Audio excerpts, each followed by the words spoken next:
Okay. Okay, boys, I started it. Okay, here we go. So today we're going to start our unit on what are called polynomials. And polynomial is a really big word. And pretty much, well, let me go into the definition of a term first. So it says the expression negative x squared plus 3x minus 4 has 3 terms. Okay, so the terms are negative x squared, 3x, and negative 4. Okay, so when you are writing a polynomial, it's the sum of 2 or more terms. So because you're like, well, why is this negative 4 as a term and not positive? And it's because subtracting 4 is the same as adding negative 4. Okay, so the 3 terms are negative x squared, 3x, and negative 4.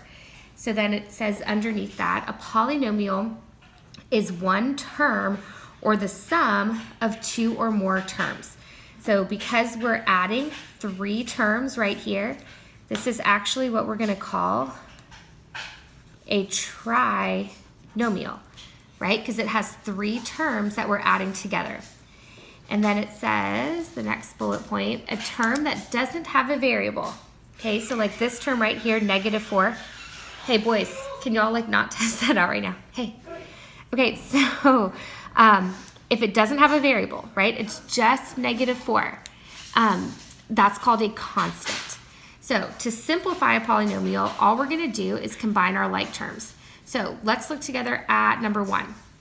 Okay, so I have 5x squared minus 4x plus 3x minus 7x squared plus 6. So it's a lot of stuff happening. So what we're looking for are terms that have the exact same variable factors. Okay, so like here, 5x squared, I can combine that with negative 7x squared. They're the exact same variable factors. And then 5 minus 7 is negative 2x squared. Okay, and then let's see what else we can combine. I have negative 4x plus 3x. So I'm going to add negative 4 plus 3 to get negative 1x. Okay, and then at the very end, I'm looking for another color.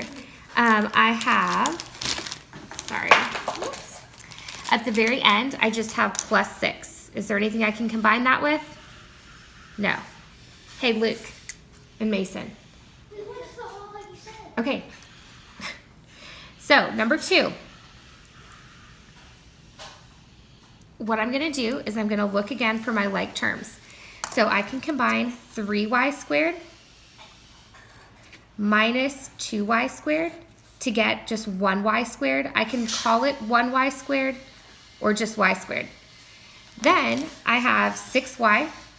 Is there anything I can combine with that? There's not. And then I have minus 9. And there's nothing I can combine with that. So that would be my final answer, right? I cannot combine y squared and 6y because this is a y squared, this is just a y. And then let's look together at number 3. Okay, so I have 2x squareds, and I'm going along. Do I have any other x squareds? Yes. I can combine 2x squared plus 7x squared to get 9x squared. Then I have negative 6x plus 3x gives me negative 3x or minus 3x. It's the same thing. And then I have minus 4 plus 6. Negative 4 plus 6 is positive 2 or plus 2, and that's my final answer. So why don't you guys pause it and then do these last 3 and then come back and check. Okay, so number 4, we had 4g squared minus 2g squared is 2g squared.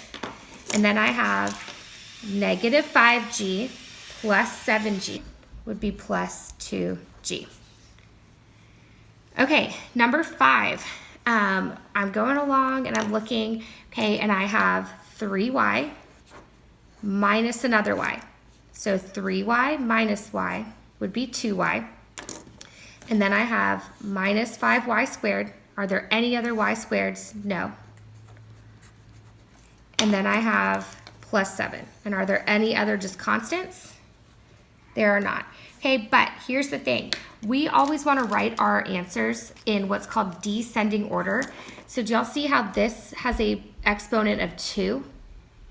Okay, so what that means is that this should come first. So we're going to write it as negative 5y squared plus 2y plus 7. So we always want to make sure that we're writing it in what's called descending order. Okay, so we want the highest exponent first. And then number 6, when we're looking, we have 2b squared plus 3b squared is 5b squared. Okay, and then I have negative 2b plus a b is minus 1b. And if it helps you to write minus 1b, that's fine. And then I'm going to have 4 minus 4. Well, that's 0. So I'm not going to write plus 0. I'm just going to call this my final answer. So on today's homework, okay, it's there was no easy way to put this on a Google form, unfortunately. So you're going to have a page that looks like this, and you're going to do exactly what we've just been doing, okay, where your answers are going to go over here on these lines on the right. Okay, so for example, if we look at number 1, right, I have 4x squared, and I can combine that with minus 2x squared. So that's 2x squared. And then I have negative 10x minus 4x. So altogether, that's negative 14x. And then I have plus 3. Okay, so this is where we're putting our answer. We're putting it in descending order. And that's about it.